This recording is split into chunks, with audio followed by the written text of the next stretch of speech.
नमस्कार, मैं हूं प्रशांत द्विवेदी। S7 के विशेष डिबेट में आपका बहुत बहुत स्वागत है। हमारे साथ में मुंबई से कांग्रेस के प्रवक्ता राजकिशोर त्रिवेदी जी जुड़ गए, रामकिशोर त्रिवेदी माफ करिएगा, जुड़ गए हमारे साथ में सीधे, जो कि प्रवक्ता है कांग्रेस पार्टी के।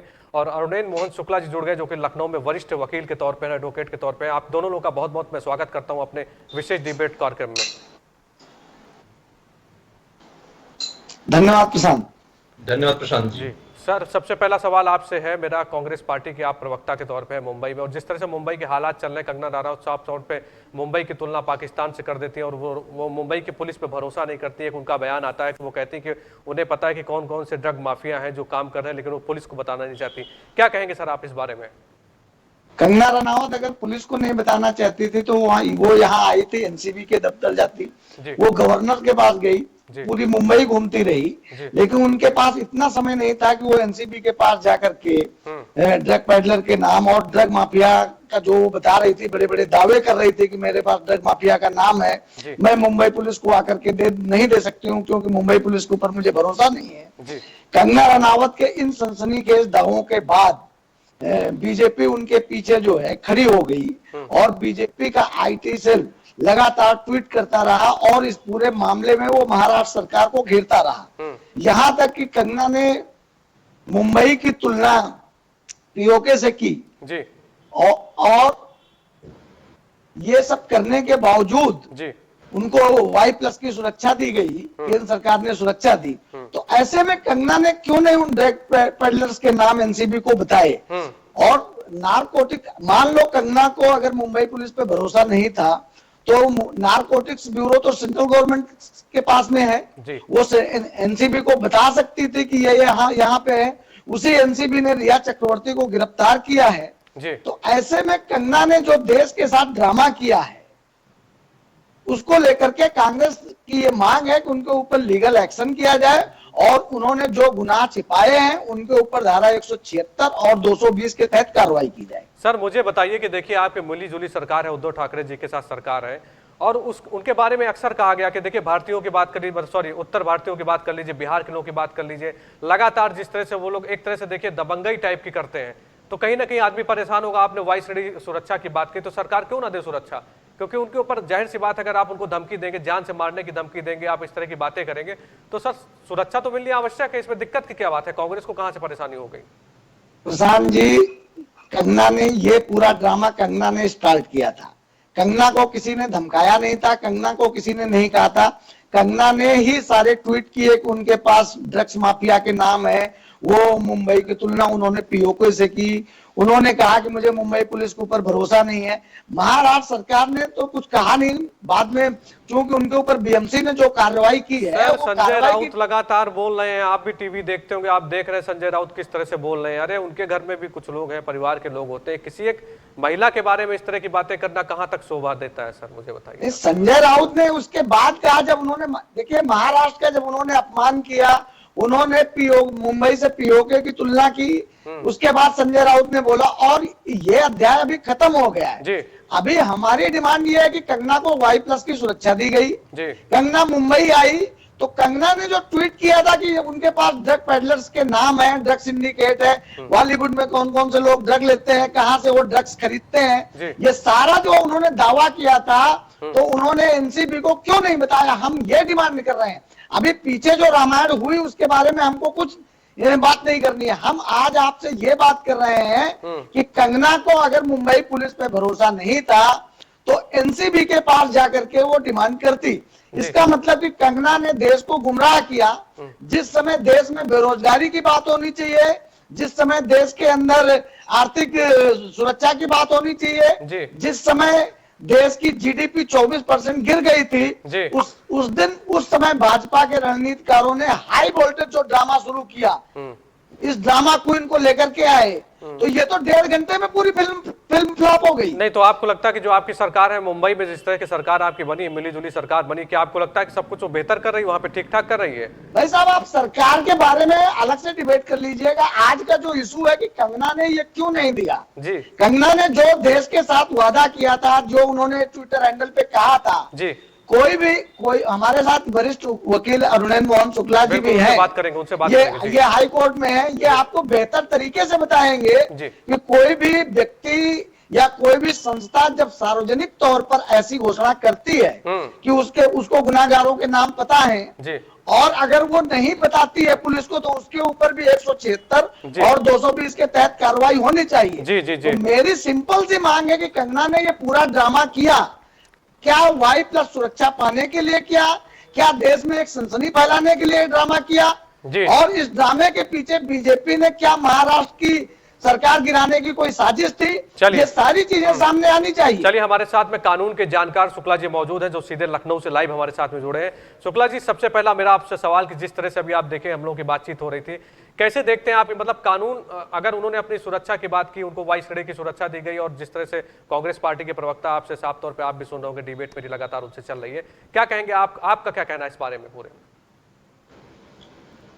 नहीं, जहां तक कंगना का कहना है कि किसी के स्टेटमेंट का कोई बहुत ये एक्स्ट्रा जुडिशियल कन्फेशन है और इसका कोई बहुत माने नहीं रखता है, इसलिए कि ये पॉलिटिकल स्टेटमेंट उनके दिए गए हैं, इसको सीरियसली नहीं ले सकता। अगर ऐसे इस आधार पे कि कोई आदमी कहीं कोई स्टेटमेंट दे रहा है, जैसे अगर रिया चक्रवर्ती के मामले में भी लिया जाए, तो आज तक ये स्पष्ट नहीं है, किसी के पास कोई रिकवरी नहीं है।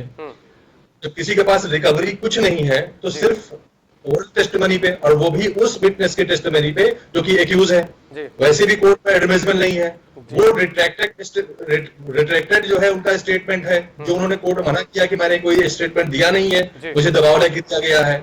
तो ऐसे ही जैसे कंगना का है, ये तो सब पॉलिटिकल स्टेटमेंट दिए जा रहे हैं। सब स्पष्ट है कि कैसे उनका, किस तरह से उनका, जिस मामले से उनका कोई संबंध नहीं था, उसमें उनका राणावत का बोलना, लगातार बोलते रहना, बोलने के बाद उसको पॉलिटिकली जो है मोटिवेट करना, कैसे कैसे, अब इसके बारे में जो बहुत चर्चा करना ठीक इसलिए नहीं है क्योंकि मैं अपना लीगल साइड बता रहा हूँ, क्योंकि एनडीपीएस एक्ट में जी ये प्रॉब्लम है, उनके तहत जैसे मुझे लगता है जी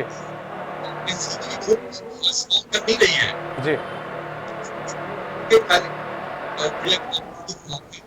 कोई एफआईआर का आज तक कोई जिक्र नहीं आ रहा कि किन धाराओं में एफआईआर दर्ज हुई है जी, किन आधार में उनको चालान किया गया है। अब वो तो विच हंटिंग होती है मुझे पूरी है। जो स्टेटमेंट अगर उनका वो रिया चक्रवर्ती का माना जाता है, जिसके आधार पर कर रहे हैं, इसी तरह के स्टेटमेंट अगर देखा जाए तो कंगना राउत बता रही है कि हाँ मुझे पता है, मुझे जानकारी है, तो उनसे भी जांच की जानी चाहिए थी। और इस तरह का स्टेटमेंट वैसे भी बहुत ठीक नहीं है इस तरह से देना कि नहीं। तो मुझे आप एक कानून के सलाहकार हैं, आप एक वरिष्ठ वकील हैं, तो आप मुझे बताइए कि कोई कार्रवाई हो सकती है जैसा उन्होंने बताया? जी जी बताइए जी। यहाँ पे सवाल ये है कि कंगना ने शुरुआत में ट्वीट किया था कि उनके पास ड्रग, बॉलीवुड में जो लोग ड्रग लेते हैं, उनके पास सारी जानकारी है, ड्रग्स कहाँ से आते हैं, कैसे आते हैं। तो ये एक बड़ी गंभीर बात थी जब कंगना ने ये ट्वीट किया, और इस ट्वीट के बाद कंगना ने को मुंबई पुलिस के पास आना चाहिए था। कुछ लोगों ने इसके बारे में कहा कि आपको, तो उन्होंने कहा कि मुझे मुंबई पुलिस के ऊपर भरोसा नहीं है, और इसके बाद उन्होंने मुंबई की तुलना पीओके से की। अच्छा, अब क्या होता है कि मुंबई पुलिस के ऊपर भरोसा नहीं, मुंबई को उन्होंने इंसल्ट किया, तो केंद्र सरकार ने उनको Y+ की सुरक्षा दी। तो कंगना जब यहाँ पे आई थी तो उनको एनसीबी के पास जाके, नारकोटिक्स कंट्रोल ब्यूरो के पास जाकर के उन ड्रग्स पेडलर या ड्रग्स माफिया के बारे में बताना चाहिए था, जिसको कंगना ने नहीं बताया।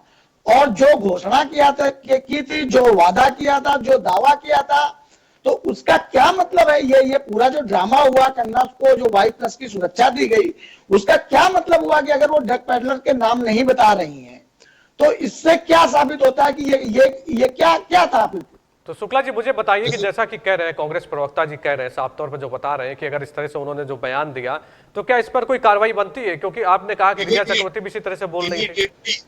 इमीडिएटली कार्रवाई बनती है, जैसे आप ईडी में है या किसी भी अगर आईपीसी के प्राविधान है, मनी लॉन्ड्रिंग एक्ट में है, वैसे भी एनसीबी में भी है, एनडीपीएस एक्ट में भी है। अगर आपको कंसर्न डिपार्टमेंट को कोई ऐसी जानकारी मिलती है कि अपराधी जिसकी वजह से भाग सकता है, एस्केप कर सकता है, तो इमीडिएटली रेड करना चाहिए। उसमें स्टेटमेंट बुला करके या उनके खुद के आने का इंतजार नहीं किया जा सकता है, क्योंकि अपराध की जानकारी आपको जब भी होगी, जी। ये तो स्पष्ट किया। अगर उन्होंने कुछ भी बताया तो उन्होंने स्पष्ट किया कि कोई अपराध तो हुआ है ना। अपराध के आधार पर, जब जानकारी आने के आधार पर, तो तुरंत कार्रवाई होनी चाहिए थी। एनसीबी तुरंत कार्रवाई करनी चाहिए थी। तो जैसे कि माल्या के मामले में आपने नहीं की, नीरव मोदी के मामले में नहीं की, वैसे ही आप अगर देखा जाए तो ऐसे यहाँ भी है कि आपको जानकारी जैसे ही आती है इमीडिएटली, इसमें कोई छूट नहीं है। आप जांच के, ये बात अलग है कि आप जांच करने के बाद पाते हैं कोई अपराध नहीं बनता है, कुछ एविडेंस नहीं है, आप क्लोज कर देंगे मामले को। और एफआईआर लिखना या किसी से पूछताछ करना अपराधी साबित करना नहीं होता है, ये तो क्रिमिनल लॉ को मोशन में लाना होता है। लेकिन शुक्ला जी मुझे बताइए कि कहां तक ये सही है। अगर किसी व्यक्ति को लगता है कि मेरी जान को खतरा है, और अभी आप देखिए प्रवक्ता जी से जिस तरह से बात हो रही थी वो कह रहे थे कि तो सबसे बड़ी समस्या ये है कि बड़ी स्थिति अजीब टाइप की है। अगर आप महाराष्ट्र में देखिए कि शिव सैनिक जिस तरह से एक धमकी दे देते हैं तो आदमी अपने बचाव के लिए कुछ ना कुछ करेगा, और अगर केंद्र सरकार उसको सपोर्ट कर रही है तो उसमें समस्या कहाँ आ रही है मुझे बताइए। आप कांग्रेस के प्रवक्ता हैं, मुझे लग रहा है कि आप थोड़ा बायस होकर बात कर रहे हैं। नहीं प्रशांत जी, इसमें बायस होने की कोई ये नहीं है। बात ये है कि कंगना ने जो देश के साथ वादा किया था, उन्होंने कहा कि मुझे वहां सुरक्षा मिलनी चाहिए, उनको सुरक्षा भी दी गई। हाँ। अब कंगना का एक राष्ट्र की नागरिक होने के नाते ये धर्म बनता है, ये फर्ज बनता है कि उनको जो ड्रग पेडलर के नाम मालूम है वो उनको आकर के एनसीबी को बताए। लेकिन कंगना ने ऐसा नहीं किया। तो मेरा ये सिंपल सा सवाल है, मैं कोई कंगना के ऊपर आरोप नहीं लगा रहा हूँ, ना उन्हें कटघरे में खड़ा कर रहा हूँ, लेकिन जिस तरह वो झांसी की रानी बन करके आई थी कि मैं झांसी की रानी हूँ, मैं बहुत बड़ी राष्ट्रवादी हूँ, वो तो भागी हुई बिल्ली दिख रही है। उनको आकर के एक राष्ट्र के नागरिक का क्या कर्तव्य है? सर, एक महिला इतना खुल कर आती है, देखिए आप इसको भी बहुत मतलब इसको एक निडर बात कहेंगे कि किस तरह से वो खुल के आती है। इतनी बड़ी पार्टी उद्धव ठाकरे जी की, जिसके सामने कोई खड़ा नहीं हो पाता। मुंबई में अगर आदमी सोचता है खड़ा होने के बारे में तो 100 बार उसको लगता है वो सोचे कि कैसे क्या करेंगे, लेकिन एक निडर महिला के तौर पर जब वो आती है तो वहां पे समस्या हो जाती है। पार्टी अगर सपोर्ट कर देती है, किसी की जान को खतरा होता है, सरकार उसको वाईसड़ी की सुरक्षा दे देती है, तो उसके ऊपर आरोप लगने लगते हैं। अरे भाई साहब सुनिए, वो बहुत निडर हैं, मुझे उनकी निडरता पे कोई सवाल नहीं करना है, और भगवान करे वो ऐसे ही निडर बनी रहे। लेकिन वो जितनी निडर है, निडर होकर के आके एनसीबी को बताए ना कि ये ड्रग माफिया है, ये ड्रग पेडलर है। तो उन्होंने दावा क्यों किया था, उन्होंने ये डिबेट क्यों शुरू की थी? इसका मतलब कि उनको कोई राजनीतिक लाभ लेना था। और आप जो बात कर रहे हैं कि शिवसेना, एनसीपी, बीजेपी, कांग्रेस, आप इसको साइड में रखिए। भारत एक राष्ट्र है, यहाँ की राजनीतिक पार्टियां जो भी कर रही है उस पर नहीं। कंगना ने जो कहा वो एक राष्ट्र की नागरिक है, वो एक भारत की नागरिक है। भारत की नागरिक होने के नाते उनको केंद्र सरकार ने सुरक्षा दी। अब उस सुरक्षा के घेरे में वो मुंबई आई, तो उन्होंने एनसीबी को जाकर के क्यों नहीं बताया कि ये ड्रग माफिया है, ये ड्रग पेडलर्स है, और एनसीबी ने उनको क्यों नहीं बुलाया? मेरा सवाल ये है। चलिए ठीक है, बिल्कुल जिस तरह से इस समय जो समीकरण मुंबई में चल रहा है उसमें जाहिर सी बात है कि नज़र बना के रखने वाला। और अगर आप देखें तो बहुत दिन से, सबसे पहले तो कोरोना संकट आता है, उसके बाद फिर सुशांत की जिस तरह से एक तरह से आकस्मिक मौत हो जाती है, उसको देखकर लगातार जो वहाँ पे सरगर्मियाँ चल रही हैं, उसके बाद कंगना रनौत का मैटर आ जाता है। उससे कहीं ना कहीं वहाँ की जो राजनीति है वो भी बहुत गर्म है। और अगर आप देखें तो आरोप प्रत्यारोप का बहुत बड़ा एक अगर देखिए तो काम चल रहा है वहां पर। फिलहाल हम आपसे समय समय पर जानकारी लेते रहेंगे, फिर होगी आपसे मुलाकात। आप दोनों लोगों का बहुत बहुत धन्यवाद, बहुत बहुत आभार आपका कि आप सीधे हमारे साथ मुंबई से लाइव जुड़े। रामकिशोर त्रिवेदी जी आपका, और शुक्ला जी आपका भी बहुत बहुत धन्यवाद। दोबारा फिर होगी आपसे मुलाकात। धन्यवाद। Thank you Prashant, thank you.